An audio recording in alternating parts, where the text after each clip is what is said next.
Hello everyone and welcome back to another video. On today's video, I'm going to be talking about Gotham Knights and the possibility of DLC.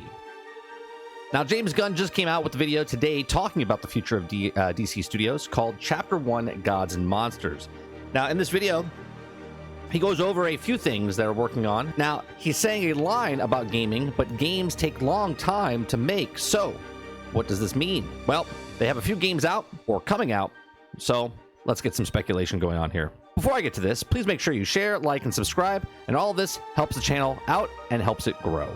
Hey everybody, I'm James Gunn. I'm the co-CEO of DC Studios. So as many of you know, DC has been disconnected in film and television for a long time. And it's one of, our jobs, mine and Peter's, is to come in and make sure the DCU is connected in film, television, gaming, and animation. That the characters are consistent, played by the same actors, and it works within one story. And if something is outside of that, like Matt Reeves' Batman or Todd Phillips' Joker or Teen Titans Go, that it is clearly labeled as DC Elseworlds, outside of the mainstream DCU continuity. Now I kind of want to just focus on the gaming aspect, mainly because this is a gaming channel, and it's just very interesting. So those of you that have been with me for a couple months or even years now, you remember me talking about Marvel in the past, saying that you should make the MGU a Marvel gaming universe. And I have talked about it using the same actors and voices across the different medias. Now, James Gunn has literally just said the same thing, and they're going to be moving forward with this. And I think this is a great idea. Because let me use Marvel as an example here. After seeing Iron Man in 2008, anytime you read a comic or hear Iron Man, you think of Robert Downey Jr. He is Stark. Chris Evans is Captain America. So you hear their voices. So much so, when the Marvel's Avengers game came out, people were disappointed that the characters looked so different from their counterparts from the MCU. Now, I know this would be a mega expensive way to get them to voice act the heroes in all formats now, but what Gunn is doing, he's getting them at the start. Sure, we'll grab a couple of unknown actors or less popular known actors and get the massive contracts. Before they get the massive contracts, look at the actors that they got in the first films, like Robert Downey Jr.'s salary compared to what it was at the end. It's like $500,000 compared to like $20 million. So build them up to get the bigger budgets. So Gunn can work it in from the start, and the new cast has no leverage.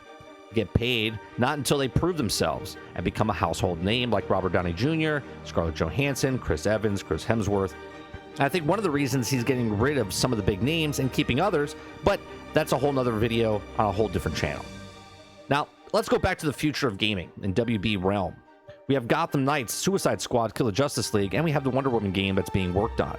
Now, of course, these projects are already either out or putting out the final touches or still in development, but I think the possibilities here that they can move forward with this. Now, both these games, or I should say all three of these games, can add on to. And sure, the actors that are in the main protagonists, so like Batgirl or Red Hood or Robin in Gotham Knights, still going on to be the same actors, right? But anyone that they add in from here on out can be the actor that is going to be the reprised role from the live action show, film, or cartoon or game.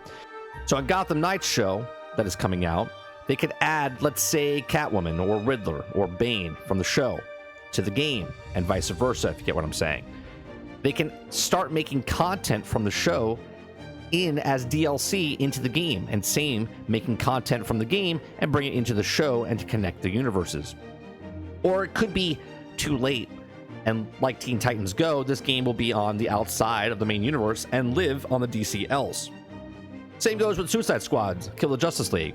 Maybe this was Gunn's plan from the start as soon as he got there, and then this is why Suicide Squads got pushed back a bit. Or perhaps the show, the Paradise Island, the one that syncs in with the Wonder Woman show or game.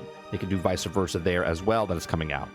Now, we know that the actors that play these parts in the films are different than the voice actors we heard in the game in Suicide Squads, but that is where the film's flashpoint comes in.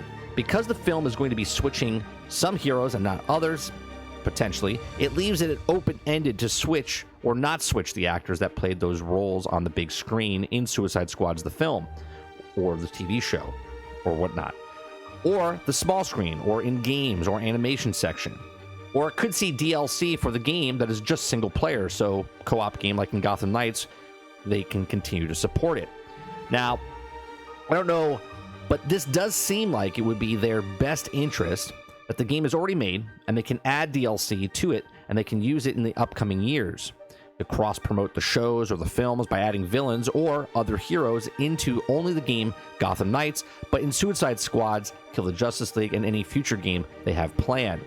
Now, I hope they have something like this in mind. If not, I feel like this is a major missed opportunity. And even though Gotham Knights is not a live service game, they could still add more case files that just stand alone. And they could even just add them. Like if Poison Ivy comes into the show, then they can also just add Poison Ivy case files to the game to cross promote. This is just my thoughts. Let me know yours in the comments section down below. Let me know what you think about this whole thing. I really enjoyed playing Gotham Knights, and it's sad that I have no reason to go back to play it.